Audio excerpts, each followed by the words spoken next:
Welcome back to See Today Business. Now, to accelerate decarbonization towards net zero emission 2060, Indonesia needs investment and technology support, one of which is through the use of carbon capture and storage, or CCS, as a technology to mitigate global warming and to build a green economy industry.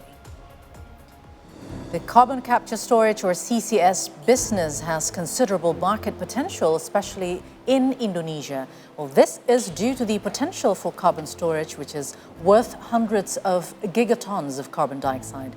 The huge potential of the CCS business is already being eyed by many companies, including state-owned Pertamina Hulu Energi, which is set to collaborate with ExxonMobil to support decarbonization through CCS implementation.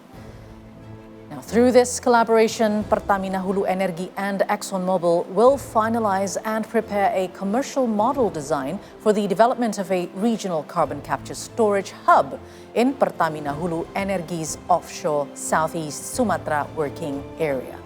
Meanwhile, on January 30th, President Joko Widodo issued Presidential Regulation number 14 of 2024 on the implementation of carbon capture and storage activities.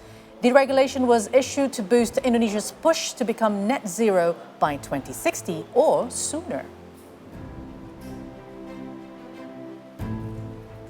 And to delve more into the topic, today joining me, Deputy Coordinating Minister for Maritime Sovereignty and Energy, Jodi Mahardi. Welcome, Mas Jodi, to See Today Business. Finally, you're here. Yeah, thank you, Mbak Alia. Start to suit our time together, you know. Yeah, you're busy setting CCS and everything that deals with it. So first of all, we have an effort to achieve net zero emission by 2060, and CCS is set to be one of the most effective in doing that. And we are, by the way, in the phasing out period from fossil fuel to something that is more renewable. So tell us more, what is actually CCS? And how do we go with Indonesia's plan to become a hub in Southeast Asia? Well, if I can explain in general, yeah, Mbak Alia. So CCS, or carbon capture storage, is not a new technology. This technology has been used around the world, like in the US. Many oil and gas companies have been doing this for decades, yeah, and they've done this to also to use for utilization of their oil and gas field, but also for storage. Yeah, so, and Indonesia is blessed with a very huge storage capacity, up to 700 gigaton of storage capacity, which is very huge to store our CO2 emission. If let's say our emission is probably right now around 600 million CO2 per year, we can store this up to maybe 1,000 years in Indonesia. Yeah. So, and this is CCS is one of the proven technologies right now that is able to capture carbon in a large-scale basis. Yeah. So, and this is not a new technology. So, if I can give you an idea on, how deep is the storage, yeah, it's probably around like 6 times the length, the height of Monas. Yeah. So, right. Like 1 to 2 kilometers deep down. So, there are 2 geological formations for CCS. One is in the depleted oil and gas reservoirs, and the other formation is on the saline formation. And Indonesia are blessed with both, but we have a much larger storage capacity in the what do you call it? The reservoir. The saline aquifer. Saline aquifer. Yeah. All right. So and so we have to do CCS because we need to do it decarbonization in a large-scale basis. Yeah. Of course, the government heading to the net zero 2060. We are doing all approach like transitioning to renewable energies, also to focus on nature-based solution. But we believe we have to do it in parallel also with the technological-based Right. solution, which is CCS is one of the proven technologies right now available in the world Right. to do it in a large-scale basis. All right, so Indonesia wants to be the hub, and apparently that it is not cheap for this technology of CCS, although it's being practiced by many companies, as you mentioned. So how do we finance this? You mentioned as well in other opportunities, like we are open for cross-border CCS. We want to store also from foreign countries, for companies from foreign countries. How do we actually make the climate that appetizing for them to come in? Yeah. You mentioned earlier about the cross-border. I think that cross-border is one of the important elements of lowering the operational cost of the carbon capture storage. Yeah. So the recent presidential regulation that was issued by the president, it stipulated that will allow a cross-border and also open to all emitters, basically, not just an oil and gas emitters. Yeah. So cross-border allocation in the presidential regulation is 30%, while 70% are mandatory for domestic emitters. Yeah.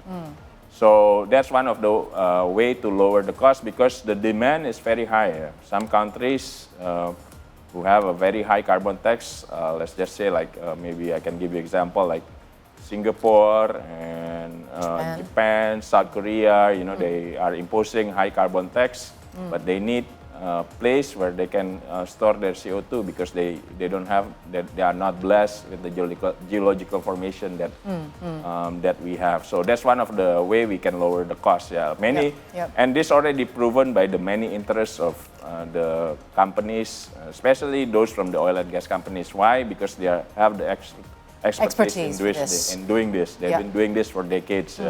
So, the last IPA, the Indonesian Petroleum Association conference. Meeting, CCS is one of the major issue that been discussed. That generates a lot of interest, and that's the indicator, where the companies, they're really excited about this. That means this is good for business.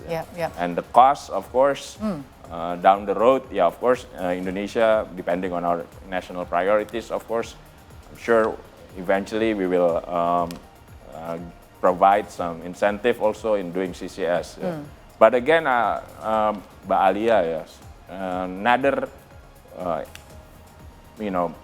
interest for many companies to do CCS, because, right now, decarbonization is the license to invest. Right. I think around the world, in Europe, they demand that the products coming into their region have to be a low carbon. So companies will need to find some place where they can decarbonize or they can store their CO2. And eventually, also, they want to be closer to the CCS sites, right? Because of the transportation costs. Yeah, for transportation costs.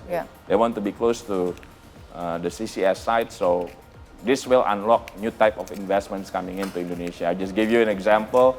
ExxonMobil signed an agreement with me, and also it was witnessed by Minister Arifin and Ambassador Roslan at the time. To invest in advanced petrochemical industry in Indonesia. Because again, one of the reasons is they have the availability of CCS. Right. Well, we are very blessed with a lot of places to store the CO2, but you mentioned about 30 and 70, so 30 for abroad and 70 for Indonesian CO2 being stored here in the country. But how do we see the competition? I mean, we want to capture this momentous capture for CCS for Indonesia as a hub, but then how do we see the competition on the region? We have Malaysia with their tax incentives ready, although Indonesia is very ready with the regulatory frameworks, and maybe you can map out what are the competition like. Yeah, that's right. We are racing against time in the regulatory framework, and the milestone is the presidential regulation, but we still have to do some more derivative regulations to strengthen the regulatory framework. And yeah, like you said, we are competing with other countries who are now trying to catch up with us on the regulatory framework front, like Malaysia and Australia. Yep. But the advantage of Indonesia, again, is our strategic location and the commitment, the political will of the government, the regulations, and also the many industries that we have, our continued economic growth. So down the road, of course, there will be demand from domestic, and then again the large capacity.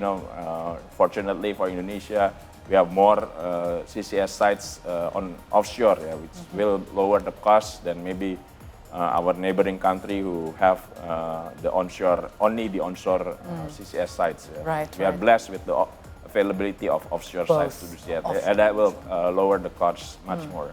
All right, so we have a net target of NDC and net zero emission by 2060. And not to put the burden on CCS, but how confident are you through CCS we can get that net zero emission by 2060 or even sooner than that? And what are the challenges that comes along the way?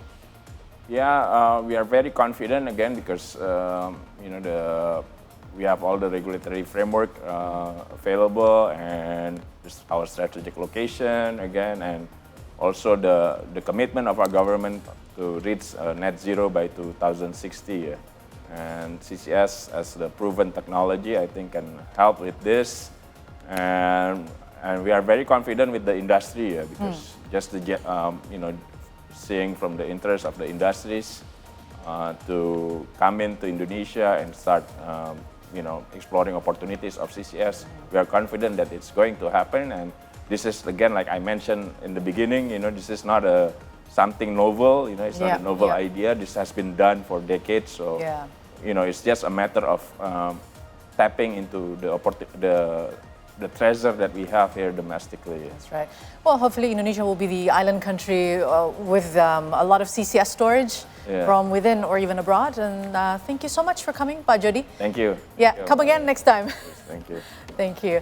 All right, so that was our chat with Bapak Jodi Mahardi from the Ministry of Investment and Maritime Affairs. And when we return, we'll have the first session recap from the Indonesian stock market. You don't want to miss that. Stay tuned.